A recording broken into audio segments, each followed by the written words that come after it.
예수님이 하셨던 말씀 이어서 보려고 합니다. 우리 본문 바로 앞절인 13절, 여러분 성경책 펴져 있으니까 13절 한번 같이 읽어볼까요? 시작. 집 하이니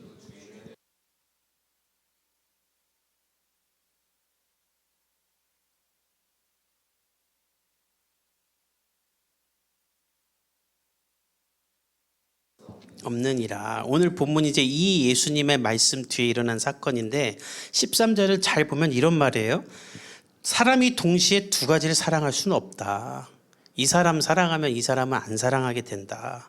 하나님과 돈도 그렇다. 돈을 사랑하면 하나님 사랑할 수 없고 하나님 사랑하면 돈을 초월하여 살 수 있다. 결코 하나님과 돈은 겸하여 섬길 수 없다. 왜냐하면 돈 있는 사람은 하나님을 의지할 이유도 하나님께 뜻을 물을 필요도 없어요. 돈이면 다 되는데 뭘 하나님을 찾습니까? 하고 싶은 거 내 마음대로 다 하면 되지. 그러니까 사람들은 돈을 더 사랑하고 돈을 가지려고 하는 건데 돈만 있으면 하나님 없이도 불안하지 않고 살 수 있는 게 현실이기 때문이에요. 그래서 예수님은 더욱더 돈이 하나님을 가린다고 말하는 거예요. 그리고 바울은 돈이 일만하게 뿌리다. 우리 나 뭐 10,000년 만에 누구 만났어. 나 이거 10,000개 먹었어 이러죠. 이거 제일 먼저 쓴 사람이 바울이에요. 돈이 일만하게 뿌리다. 모든 악에 뿌리다. 돈 때문에 싸우고 돈 때문에 거짓말하고. 저는 여러분의 인생에 돈 때문에 여러분의 인생의 어떤 일에 가부를 결정하는 그런 인생 되지 않길 바라고 여러분의 인생이 하나님으로 말미암아 돈을 초월하여 사는 인생이 될 수 있기를 예수님의 이름으로 간절히 축복합니다. 이 시대의 사람들 보면 내 미래와 가능성과 열정을 다 돈으로 제어하죠. 그러면 안 돼요. 하나님으로 사는 거예요. 결코 오해하지 말 것은 돈을 또 세상 물정을 무시하고 경제관념 없이 하나님만 있으면 된다 이런 말 하는 거 아닙니다. 그건 이단이에요. 다만 정말 돈보다 하나님을 붙잡고 그분 의지하며 살고 있는가. 요즘 젊은 사람들이 그런 말 많이 한대요. 왜 외국 사람들을 우리나라가 도와주냐? 왜 선교하냐? 나 쓸 돈도 없는데. 그러니까 자기밖에 모르는 거예요. 그러나 하나님으로 만족하는 사람, 하나님으로 가득 찬 사람은 내 인생의 주인이 하나님이기 때문에 하나님 말씀에 순종하며 돈으로 인생의 가부를 결정하지 않고 현실을 넘어 믿음으로 순종하며 사는 거죠. 다윗은 그래서 이렇게 고백합니다.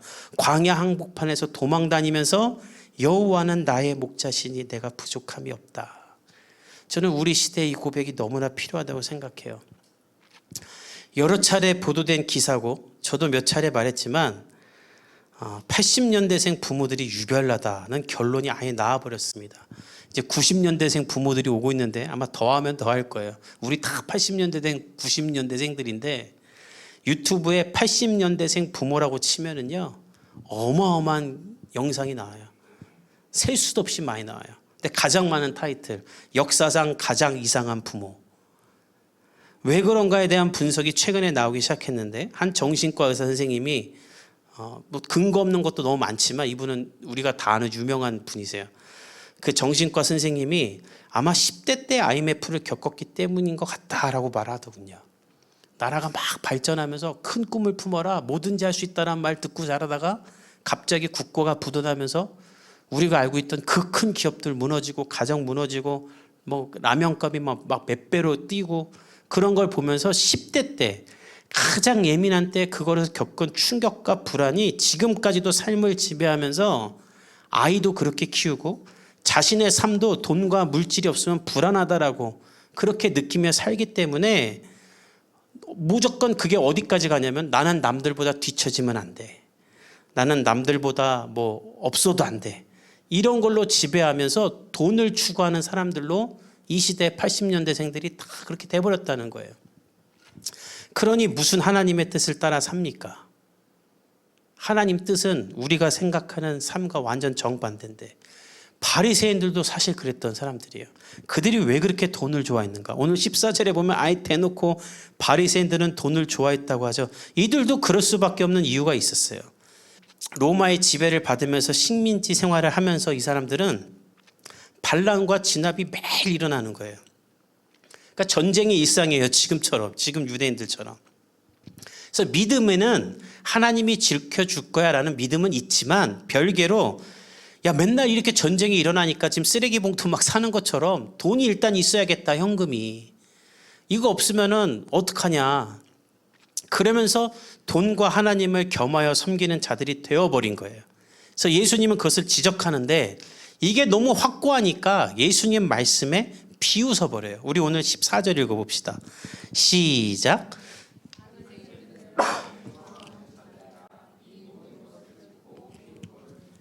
바리새인들은 예수님의 말씀을 듣고 비웃습니다. 왜냐하면 돈을 너무나 사랑했기 때문에. 말 같지도 않은 소리 하네. 야, 돈 없이 어떻게 하냐. 또 하나, 이들은 돈이 하나님이 주신 축복이라 여겼기 때문에 예수님 말씀이 말 같지도 않게 들리는 거예요. 이들이 돈을 얼마나 사랑했는가. 근대 역사학자들에 의하면 크게 5가지 이들이 돈을 얼마나 사랑했고 돈을 어떻게 다뤘는지를 알 수 있는 게 있는데 쉽게 이해하게 하려고 표로 하나 만들었어요. 네. 첫 번째, 이들이 돈을 얼마나 사랑하고 돈을 얼마나 지독하게 다뤘는가. 누가복음 20장에 보면 바리새인들은 과부의 가산을 삼키는 자들이라고 나옵니다. 이게 무슨 뜻이냐면 당시의 과부는 남편이 죽으면 직장도 얻을 수 없고 경제활동도 못했어요. 그러니까 아들이 있으면 그나마 유산을 받았어요. 그러니까 남은 돈으로 살아야 돼요. 그러니까 이 돈을 내가 앞으로 어떻게 써야 될까를 누군가와 상의를 해야 되니까 바리새인들을 찾아갔어요. 그럼 어떻게 해야 됩니까? 잘 알려줘야 되는데 그래, 내가 너 돈 관리하는 법 알려줄 테니까 수수료 내라고 하면서 이 과부한테 이거 알려준다면서 돈을 받고, 만약에 이 사람은 남편이 많이 남겼어. 그러면 야, 너 헌금 좀 내라 하면서 돈을 뺏었던 거예요. 또 두 번째, 11조를 내라고 하는데 약초 하나까지도 11조를 내래. 구경 형제가 산에 가고 고사리를 좀 캤어요. 그럼 고사리도 11조 내래. 그러면서 모든 돈을 성전으로 들어오게 해서 성전이 사회 경제 시스템의 중심에 있게 만들고 자신들은 그 가운데서 이 돈을 다루는 사람, 그래서 막강한 권력을 가진 사람이 돼서 이스라엘 경제 정체를 움직였다고 해요.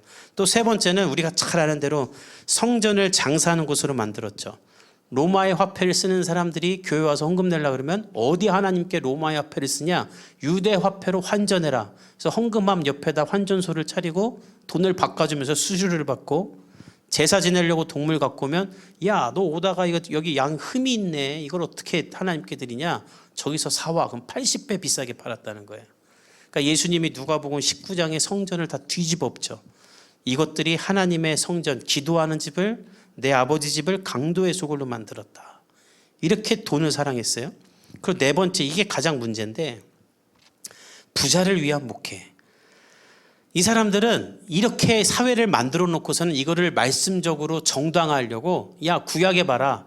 하나님은 복 주시는 하나님이잖아. 가난은 죄의 결과고 부는 하나님의 축복이라고 하면서 성경에 있는 몇 구자를 가지고 스스로 자유롭게 만드는 거예요. 돈을 많이 갖고 있는 자기들을. 그리고 부자들도 자유케 해주면서 말씀을 왜곡하고 부자들과 교제하면서 자기도 생활 수준을 완전 높였어요. 그리고는 경건한 척하면서, 다섯 번째, 엄청 경건한 척하면서 막 흰 옷 입고 금식하고 다니면서 나는 말씀 따라 율법을 지키는 사람이야 라고 사회 가운데 자신을 신뢰하게 만들어요. 그리고 나서 뭘 했는가? 귀중품 나한테 맡겨라. 야, 보증 내한테 내가 서줄게. 그러면서 또 수수료를 받아. 정말 나쁜 사람들이죠. 이렇게 하면서 돈을 막 훔쳐갔던 사람들이에요. 그리고 이게 하나님 말씀에 정당하다고 여기니 예수님이 돈과 하나님을 겸하여 섬길 수 없다는 말이 우습게 들리는 거예요. 근데 더 끔찍한 것은 이렇게 죄악을 행하는 목사, 장로, 권사들이 이 시대도 있다 없다? 엄청 많다는 거예요. 그리고 남 욕할 것 없이 우리 안에도 이런 숨은 바리새인의 모습이 있지는 않은가. 성경, 즉 율법의 완성자이신 예수님의 해석에 따라 말씀을 적용하고 사는 게 아니라 말씀을 내가 원하는 대로 해석하고 내가 원하는 대로 적용하면서 말씀을 가지고 이용하고 살았던 것이죠. 그러니 예수님 말씀이 웃긴 거예요. 웃기고 있네. 돈 하나님 복 주는 건데 왜 겸하여 못 섬기냐?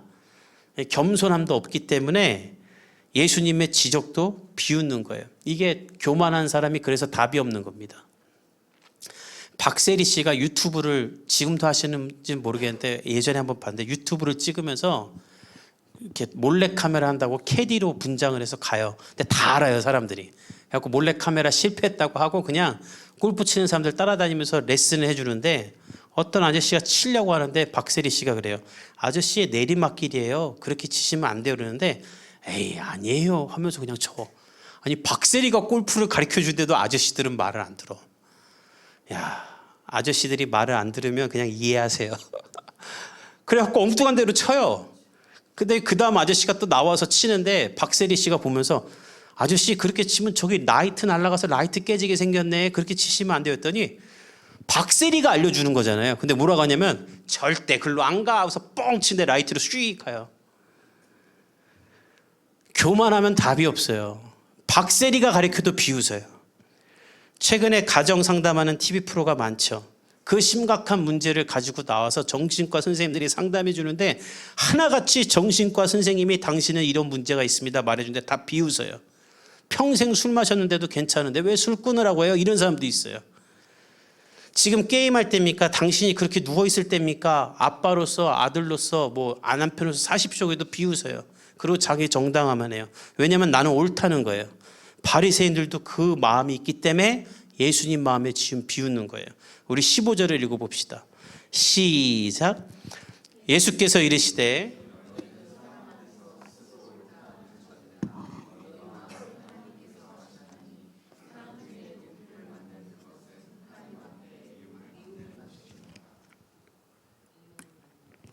예수님은 비웃고 있는 바리새인들 향해 말하십니다.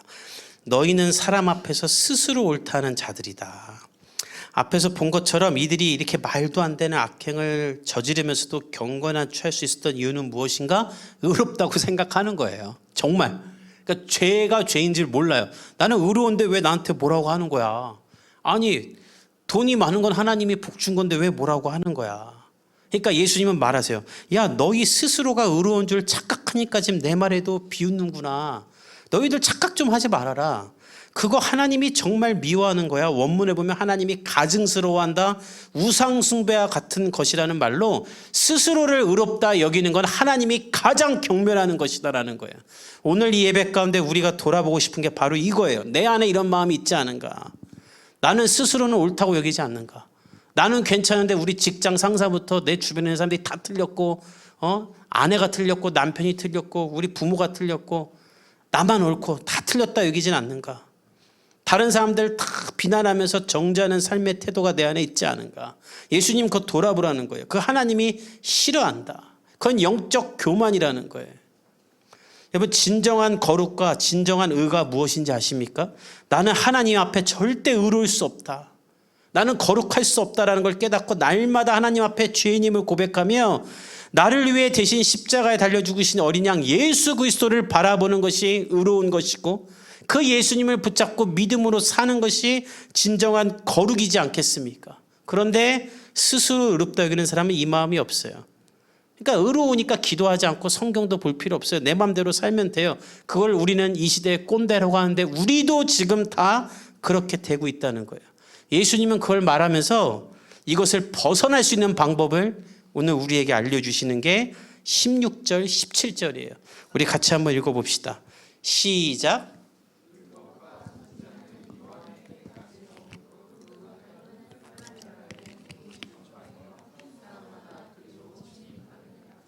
그러나 율법의 한 획이 떨어짐보다 천지가 없어짐이 잠깐 갑자기 어려운 말이 나오는데 앞에는 쉬웠죠. 그래도 이게 무슨 말이냐면 율법을 놓고 달달달 외우면서도 교무히 그 율법을 피해가면서 합리화하면서 죄를 짓는 바리새인들에게 야 너희가 그렇게 붙잡고 살고 있는 모세가 준 율법과 너희가 바라보는 선지자들은 세례 요한으로 끝났다. 그리고 이제 율법과 말씀의 완성이신 내가 오지 않았느냐. 그러니 너희가 갖고 있는 모든 율법과 말씀을 나로 해석해라. 너희들 마음대로 해석하면서 죄짓고 합리화하지 말고 이 성경이 말하는 바 된 나의 말씀을 듣고 이 성경을 해석하고 적용함으로 복음을 이루라. 그러면 하나님의 나라가 너희 삶에 들어올 것이다. 그렇게 너희가 하나님 나라를 침입하며 하나님을 위해 사는 삶으로 변화되어야 되지 않겠느냐라고 예수님은 말하는 거예요. 그리고 이것을 더 정확하게 요한복음 5장 39절에서는 이렇게 말씀하세요. 우리 함께 자막으로 읽어봅시다. 시작. 너희가 성경에서 영생을 얻는 줄 생각하고 성경을 상고하거니와. 성경을 상고한다는 말은 부지런히 매일 읽는다. 그러니까 성경 자체가 구원인 줄 알고 성경만 죽어라 읽은 것인데, 예수님은 야, 이 성경 66권 전체가 나를 가리키는 것이다. 그러니 나를 통해 이 성경을 해석하고 나를 통해 성경을 적응하며 내 기준으로 성경을 보고 살아야지, 니네들 마음대로 성경 해석하고 니네들 마음대로 신앙생활하면서 나는 의롭다라고 말하냐? 율법의 한 획이 떨어짐보다 천지가 없어짐이 쉬우니라. 내가 말한 하나님의 말씀은 땅에 하나도 떨어지지 않을 것이니 너희는 나를 통해, 나의 말을 통해 의로운 사람으로 변화되라는 거예요. 그런데도 바리새인들은 안 들어요. 그러자 예수님이 이들이 행하고 있는 또 다른 악행을 말하는데, 우리 18절을 읽어봅시다. 18절 시작. 무릇 자기 아내를 버리고 무릇 버림당한 여자에게 장가드는 자도 가늠하니라. 이게 오늘 말씀이 뚝뚝뚝 끊겨져서 이게 무슨 말인가 싶은데요. 돈에 대해 자기 마음대로 해석하면서 살던 바리새인들은 가정과 부부관계, 이혼에 대해서도 자기들 마음대로 해석하면서 자기 욕구를 채웠어요. 신명기 24장 1절에 모세가 이혼에 대해 이렇게 설명해 주는데, 우리 한번 같이 읽어봅시다. 시작. 사람이 아내를 맞이하여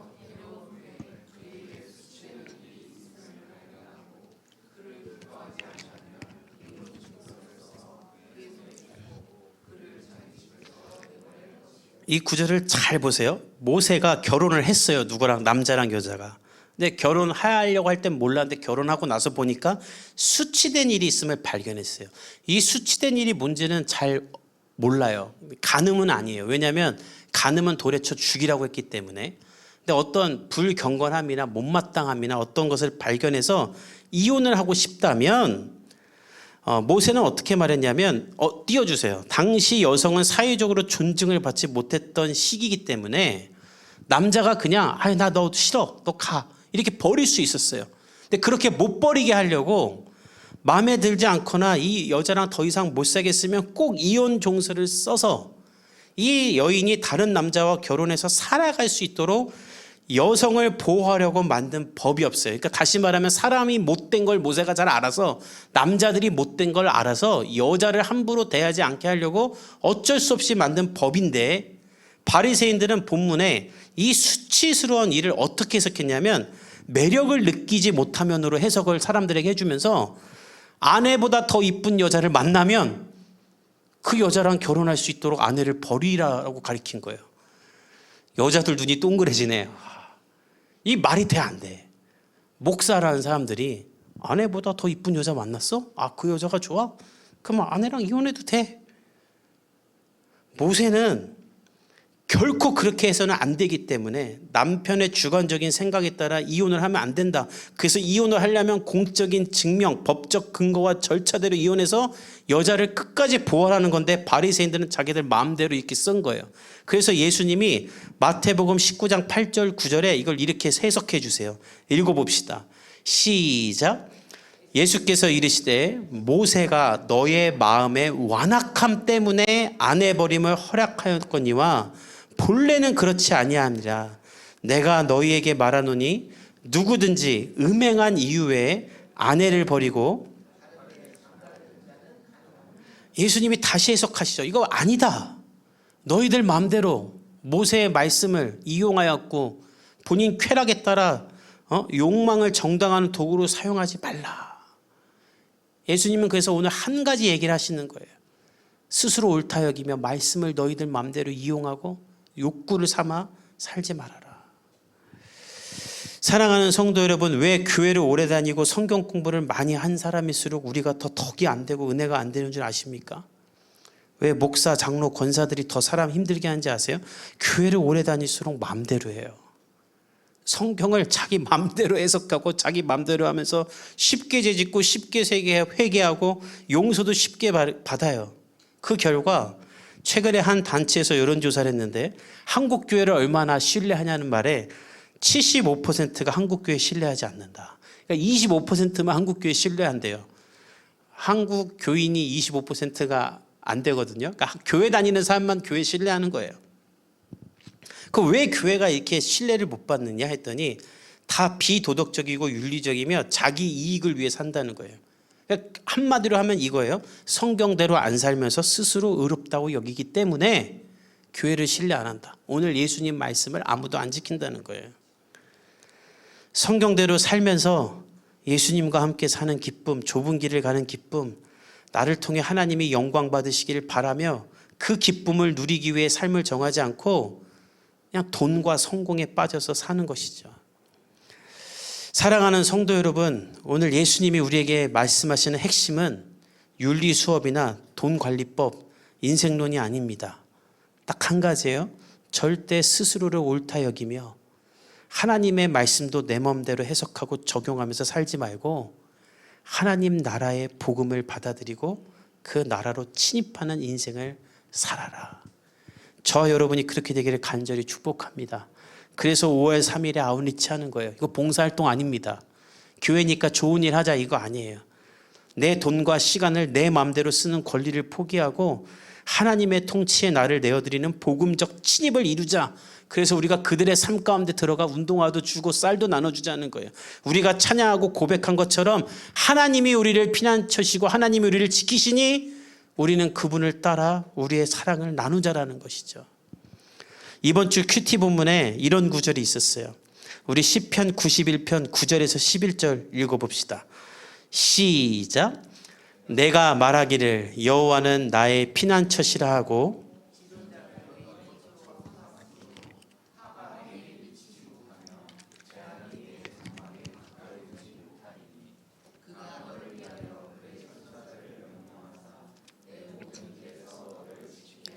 아멘. 저는 큐티하면서 이 말씀이 너무 은혜가 됐어요. 여호와를 나의 피난처지라 고백하고 지존자를 너의 거처로 삼으면 화가 너에게 미치지 못한다. 재앙이 너 가까이 오지도 못한다. 하나님이 너를 위하여 천사들을 명령하사 너의 모든 길에서 너를 지킨다. 여러분 이 하나님을 붙잡고 여러분의 삶 가운데 오직 하나님만 아견하기로 결단하며 하나님을 따라 살 수 있기를 간절히 축복합니다. 헛된 것 쫓아가지 말고 돈 따라가지 말고 하나님만 바라보는 거예요. 이번 주에 저희 그 성현이 유치원에서 가정 무슨 상담을 했는데 아내가 갔다 왔어요. 근데 갔다 와서 전화가 바로 왔어요. 그랬더니 막 웃으면서 또 걱정하면서 전화를 해서 왜 그랬더니 우리 성현이가 5명 다니는 유치원 다녔잖아요. 7살 3명, 6살 1명, 성현이 5살 1명. 거기서 사랑만 받고 기호만 받다가 친구들 한 10명 있는 유치원 갔더니 말도 제일 느려, 글씨도 못 읽어, 모든 행동이 다 제일 느린 거예요. 술래잡기를 하면 다른 애들 막 피해가는데 성현이는 친구들이랑 재밌어갖고 미끄럼틀 꼭대기 앉아서 웃고 있으니까 계속 성현이만 잡혀갖고 성현이만 술래하고. 저 지난주에 구현모 형제에게 술래잡기 잘하는 법 특강을 배우고 갔는데도 잡혀요. 그러니까 선생님이 제 아내한테 그랬대요. 애가 씩씩하고 태도도 좋고 다 좋은데 혹시 어머님은 공교육을 안 시키시려고 하나요? 애가 한글도 못 읽고 아무것도 못하니까. 제 아내가 아니요 저희는 공교육을 좋아해요. 그래서 제가 이제 한글을 가르쳐야겠다 하는데 본인이 안 배우려고 해서 내버려 두는데 불안하지 않아요. 우리 애가 다른 애들보다 느리고 어쩌고. 왜냐하면 어차피 그 아이의 인생을 하나님이 붙잡고 있기 때문에 우리도 마찬가지예요. 여러분 좀 느리고 남들보다 뒤처진 것 같고 없고 불편한 상황과 환경에 있어도 괜찮아요. 내가 결혼 언제 할까? 나는 언제 뭐 이걸 할까? 다 상관없어요. 여러분 나중에 결국 여러분이 하나님을 피난처로 삼으면서 하나님만 바라보고 살면 지금 겪고 있는 모든 결핍은 하나님이 역사하실 소재와 재료가 될 줄 믿습니다. 여러분 제가 우리 교회 성도 몇 명 없다고 빨리 부흥 안 된다고 막 조급해갖고 다 나가서 오늘 서울숲 나가서 전도해 하면서 전도지 막 30장씩 나눠준다 생각해 보세요. 제가 왜 그런 거 안 하겠어요? 그게 제 목회의 목적이 아니에요. 하나님 말씀 따라서 여러분들이 그저 이 좋으신 하나님 만나서 이 하나님만 붙잡고 살기를 바라는 게 제 목회의 목적이기 때문에 조급하지 않고 천천히 우리 교회 목회해가면서 주의 길 갈 수 있는 거예요. 여러분도 그렇게 살면 좋겠어요. 하나님을 피난처로 삼으며 하나님만 따라 사십시오. 그리고 믿음이 흔들릴 때는 예수님 나를 도와주세요. 내가 불안과 두려움에서 떠나며 주의 천사가 모든 길에서 나를 지키고 있음을 내가 깨달아 알게 해주세요. 그래서 우리의 삶이 이 세상과 돈과 자기 의로움에 빠져서 헛된 길로 가는 인생이 아니라 피난처 되신 예수님 안에 속하여 하나님 나라 가운데 침입하는 삶들이 될 수 있기를 간절히 축복합니다. 우리 시간에 함께 찬양하며 나아가도록 하겠습니다.